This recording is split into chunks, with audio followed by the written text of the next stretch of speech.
Hello everyone. இன்னைக்கு இந்த வீடியோவில் திரு மு சந்திரகுமார் அவர்கள் எழுதிய லாக்அப் அப்படிங்கிற ஒரு நாவலை பற்றி தான் நாம் பார்க்க போகிறோம். ஸோ இந்த நாவலுடைய பேஸ் என்னன்னு கேட்டிங்கன்னா, சந்திரகுமார் அவர்களுக்கும் அவருடைய நண்பர்களான ரவி, மொய்தீன் மற்றும் நெல்சனுக்கு நடந்த ஒரு கொடுமையான சம்பவத்தை பற்றி பேசக்கூடிய ஒரு புத்தகம் தான் இந்த லாக்அப். 1980களில் பார்த்தீங்கன்னா சந்திரகுமார் அவர்களும் அவருடைய நண்பர்களும் எந்த விதமான தப்புமே செய்யாம காவல்துறை அதிகாரிகளால சித்திரவதை செய்யப்பட்டாங்க. ஸோ சந்திரகுமார் அவர்கள் பார்த்தீங்கன்னா தமிழ்நாட்டிலேருந்து கிளம்பி போய் ஆந்திராவில் வேலை பார்த்துட்டு இருப்பாரு.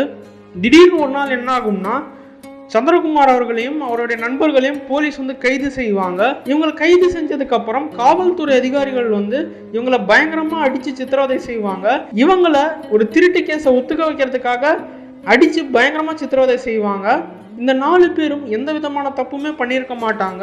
ஆனால் அந்த லாக்அப்பில் இவங்க பயங்கரமான ஒரு கஷ்டத்தை அனுபவிச்சாங்கன்னே சொல்லலாம். ஒரு நாளைக்கு ஒரு வாட்டி தான் அவங்களால பாத்ரூம் போக முடியும். அதுக்கப்புறம் இவங்களுக்கு ரொம்ப மோசமான ஒரு சாப்பாடு கொடுப்பாங்க. அந்த சாப்பாட்டில் சாதம் நிறைய இருக்கும் அண்ட் குழம்புன்றது ரொம்பவே கம்மியாக இருக்கும். ஸோ அந்த சாப்பாடில் எந்த விதமான ஒரு ருசியுமே இருக்காது. ஸோ இவங்க 4 பேரும் காவல்துறை அதிகாரிகள்கிட்ட என்ன சொல்லுவாங்கன்னா, ஒன்ல எங்களை வெளியில விடுங்க, இல்லைன்னா எங்களை கூட்டிட்டு போங்க, அது வரைக்கும் நாங்கள் சாப்பிட மாட்டோம்னு சொல்லுவாங்க. ஸோ போலீஸ் இப்போ என்ன பண்ணுவாங்கன்னா, இவங்க 4 பேரையும் கூட்டிட்டு போய் தனித்தனி அறையில் அடைச்சிருவாங்க. ஸோ ஒரு கட்டத்துக்கு மேலே இவங்களால பசி தாங்க முடியாமல் இவங்க சாப்பிட்ருவாங்க. Inspector Sham Sundaram, group of police ஆஃபீஸர்ஸும் இவங்களை அப்சைட் டவுனாக கட்டி இவங்களுடைய கால் பாதத்தில் அடிச்சிருக்காங்க. ஒவ்வொரு வாட்டி இவங்களுடைய கால் பாதத்தில் அடி விழும்போது இவங்களோட தலை துள்ளி துள்ளி கீழே தரையில் படும். அப்படி தரையில் படும்போது இவங்களோட தலை பயங்கரமாக வீங்கும்.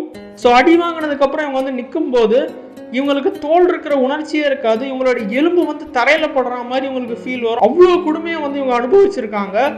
ஸோ இவங்க கடைசியில் கோர்ட்டுக்கு போனதுக்கப்புறம் கோர்ட்டில் என்ன சொல்லுவாங்கன்னா, 5 மாசமா நீங்கள் இந்த கேஸ்க்காக அலைஞ்சிருக்கீங்க, இந்நேரம் நீங்கள் தண்டனை அனுபவிச்சிருந்தீங்கன்னா நீங்கள் இந்நேரம் வெளியே வந்திருக்கலாமேன்னு கோர்ட் இவங்கள்ட்ட சொல்லுவாங்க.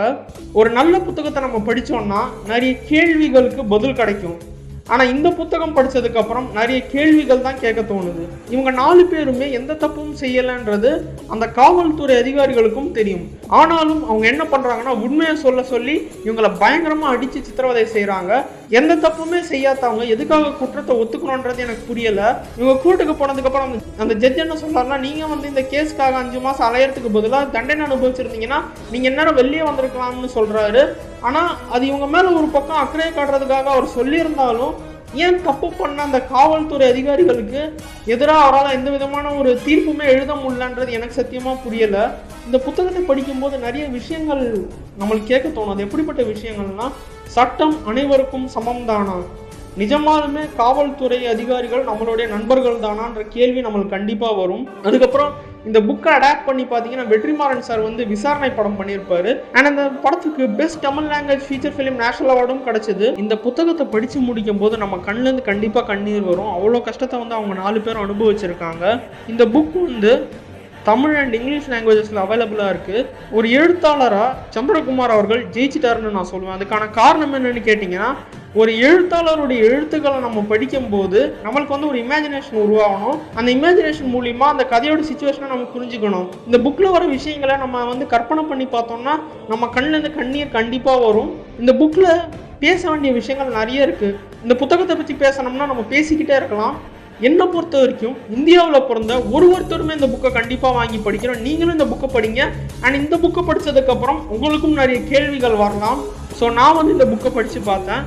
சப்போஸ் நீங்கள் இந்த புக்கை படிச்சிருந்தீங்கன்னா உங்களுக்கு என்ன ஃபீல் ஆச்சு அப்படின்றத கமெண்ட் செக்ஷன் கமெண்ட் பண்ணுங்கள். ஸோ அப்படி நீங்கள் இன்னும் இந்த புக்கை இன்னும் வாங்கி படித்தது இல்லைன்னா கண்டிப்பாக வாங்கி படிங்க. நன்றி, வணக்கம்.